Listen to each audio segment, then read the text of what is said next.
આજ ભલે તમને પ્રકાશ દેખાતો હોય નરી આંખે, પણ દરેકના જીવનમાં એવી પરિસ્થિતિ નિર્માણ થાય કે અજવાળું હોવા છતાંય મનુષ્યનો અંધકાર છવાઈ જાય કે ક્યાં જવું તો શાંતિ લાગે, શું કરું તો શાંતિ મળે. અને ઉદ્દેશથી ફરી ફરીને બારેજા ધામ આવ્યા છો ને. હા, તો ટકીને દર રવિવાર ખાલી થોડા ક્ષણો માટે શાંતિથી પલાઠી વારીને એક જગ્યાએ પોતાનું સ્થાન ગ્રહણ કરી અને શાંતિથી આ મારા શબ્દોને સાંભળવાની જરૂર છે. આખું અઠવાડિયું તો તમે પરિવારને ઘર સંસાર માટે આપો છો, સમય પૂરેપૂરો આ સંસાર માટે આપો છો, પણ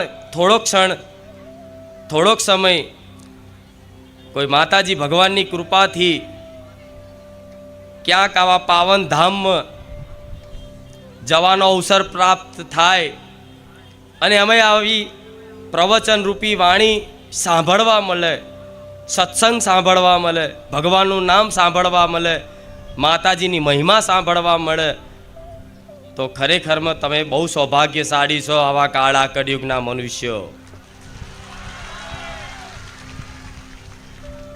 કે જ્યાં તમને વારંવાર રામ શબ્દ સાંભળવા મળે. રામ, જ્યાં તમને વારંવાર માતાજીનું નામ સાંભળવા મળે, જ્યાં વારંવાર માતાજીની મહિમા સાંભળવા મળે, જ્યાં વારંવાર માતાજીના અલૌકિક ચમત્કારો જોવા મળે, બે નરી આંખોથી કોઈના અનુભવના માધ્યમથી સાંભળવા મળે, તો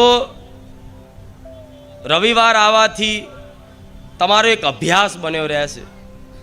તમારું મન મારા ધામમાં એક રચ્યું પચ્યું રહેશે. અને મન તમારું રચ્યું પચ્યું રહેતું થઈ ગયું છે. ભલે રવિવારથી સોમવારે તમારે ઘેર પહોંચો અને સોમવારથી શનિવાર સુધી તમે તમારા કાર્યોમાં ભલે લાગી જાઓ, પણ ક્યાંક ને ક્યાંક વાતે તમારા સંસારિક કાર્યો કરતાંય તે મને 5-5 મિનિટે એક વખત યાદ કરતા હશો ને, તો વિશ્વાસ રાખજો હું બેઠી છું.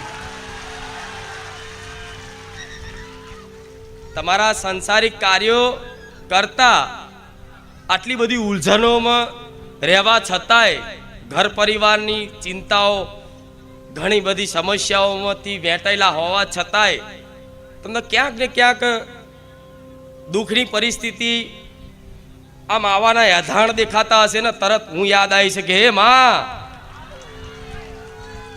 જોજે,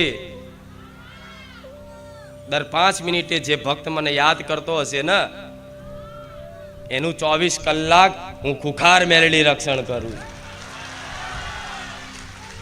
દર 5 મિનિટે એક વખત મનથી સ્મરણ તે મોબાઈલના માધ્યમથી કોઈ બારેજાનું પ્રવચન સાંભળ્યું હોય, કોઈ આ રીતે દર્શન કર્યા હોય, કોઈ બારેજાની વાત ચર્ચા કરતા હોય, તે સ્મરણ મારું યાદ થઈ જાય, મારા ધામનું સ્મરણ થઈ જાય. તો આ સ્મરણ શક્તિમાં હું માતા એવું કહીશ કે 24 કલાક તમારી જોડે જોડે જ રહું છું. ખાલી બસ ફરક એટલો છે, ખાલી હું માતા તમારી આ બે નરી આંખોથી દેખાતી નથી. આ બે નરી આંખોથી બસ ખાલી દેખાતી નથી.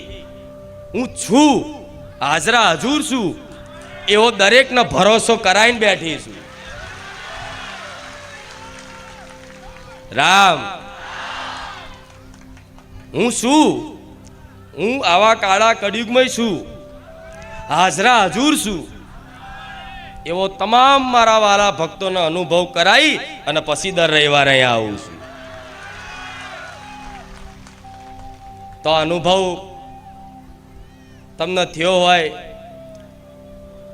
આવા સમયગાળામાં દેવી શક્તિ છે એવો વિશ્વાસ હૃદયમાં બેઠો હોય, અને દર 5 મિનિટે તે માતાજી ભગવાનનું સ્મરણ થતું હોય, તો વિશ્વાસ રાખજો તમે મારી કૃપા હેઠળ જ છો.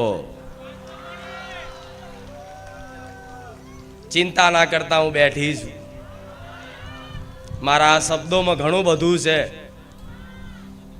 આ શબ્દોમાં જ સુખ છુપાયેલું છે. જે આ શબ્દોને પકડી લે કે દીકરા ચિંતા ના કરતો, ચિંતા ના કરતી, હું રોમવારી ખુખાર મેલડી બેઠી છું. તો આ શબ્દો જે પકડી રાખશે એના જીવનમાં ડગલે ને પગલે કંઈક ના કંઈક અનુભવ કરાવતી કરાવતી તમારો ભરોસો મારા પ્રત્યે ટકાઈ રાખવાનું કામ કરીશ.